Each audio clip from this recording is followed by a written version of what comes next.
కాసేపట్లో తెలంగాణ అసెంబ్లీ సమావేశాలు ప్రారంభం కానున్నాయి. మరోవైపు తెలంగాణ అసెంబ్లీ సమావేశాలు నేటితో ముగియనున్నాయి. కాగా నేడు ద్రవ్య వినిమయ బిల్లుకు శాసనసభ ఆమోదం తెలపనుంది. ఉభయ సభలో ప్రశ్నోత్తరాలను రద్దు చేశారు. అలాగే డిప్యూటీ సీఎం బట్టి విక్రమార్క ఆర్థిక శాఖ మంత్రి ఇవాళ సభలో కాగ్ రిపోర్ట్ను టేబుల్ చేయనున్నారు. అదేవిధంగా ఇవాళ శాసనసభలో 3 బిల్లులపై చర్చ జరగనుంది.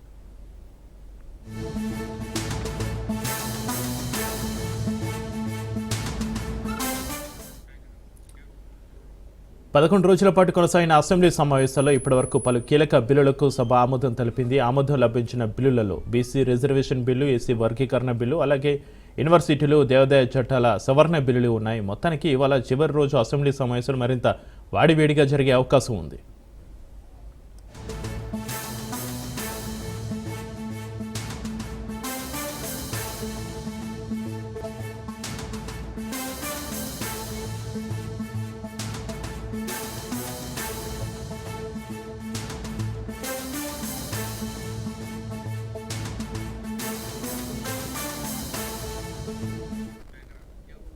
దీనికి సంబంధించి మరింత సమాచారాన్ని అసెంబ్లీ ప్రాంగణం నుంచి మా ప్రతినిధి రాజు లైవ్లో అందిస్తారు. రాజు, ఇవాళ చివరి రోజు అసెంబ్లీ సమావేశాలు ఏ విధంగా ఉండనున్నాయి?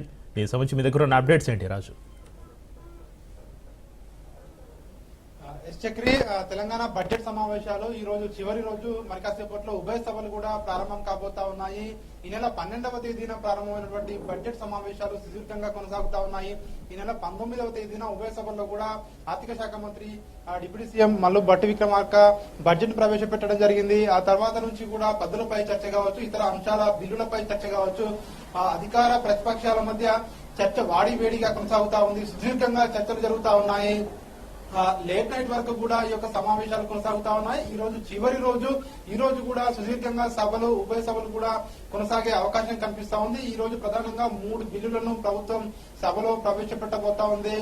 ఒకసారి 3 బిల్లులు మనం చూసినట్టయితే Telangana transplantation of human organs bill మంత్రి దామోదర రాజనరసింహ ప్రవేశపెట్టబోతా ఉన్నారు. ఇక బడ్జెట్ కు సంబంధించి ద్రవ్య వినిమయ బిల్లుకు సంబంధించినటువంటి 2 బిల్లులను కూడా డిప్యూటీ సీఎం ఆర్థిక శాఖ మంత్రి మల్లు బట్టి విక్రమార్క ఉభయ సభల్లో కూడా ప్రవేశపెట్టి సభ ఆమోదం కోరనున్నారు. ప్రధానంగా ఇప్పటికే మనం చూస్తా ఉన్నాం, గత 2-3 రోజులుగా కూడా ఇటు అధికార ప్రతిపక్షాల మధ్య ఇటు చర్చ ఏదైతే బిల్లులపై చర్చ విషయంలో కావచ్చు, పద్దులపై చర్చ విషయంలో కావచ్చు, గత ప్రభుత్వం ఏం చేసింది, ప్రస్తుత ప్రభుత్వం ఏం చేయబోతా ఉంది అనే దానిపై కూడా ఇటు అధికార ప్రతిపక్షాల మధ్య మాటల యుద్ధం కొనసాగింది. ఇటు నిన్న మనం చూసాము, ఇటు ఇరిగేషన్, అదేవిధంగా రెవెన్యూ, ఇటు భూభారతి దానికి సంబంధించి చర్చ విషయంలో ఇటు బీఆర్ఎస్, ఇటు కాంగ్రెస్ పార్టీ మధ్య ఇటు వాడివేడిగా ఇటు మనకు చూసాము చర్చ అయితే జరిగింది. ఈ రోజు కూడా అదేవిధంగా చర్చ జరిగే అవకాశం కనిపిస్తా ఉంది.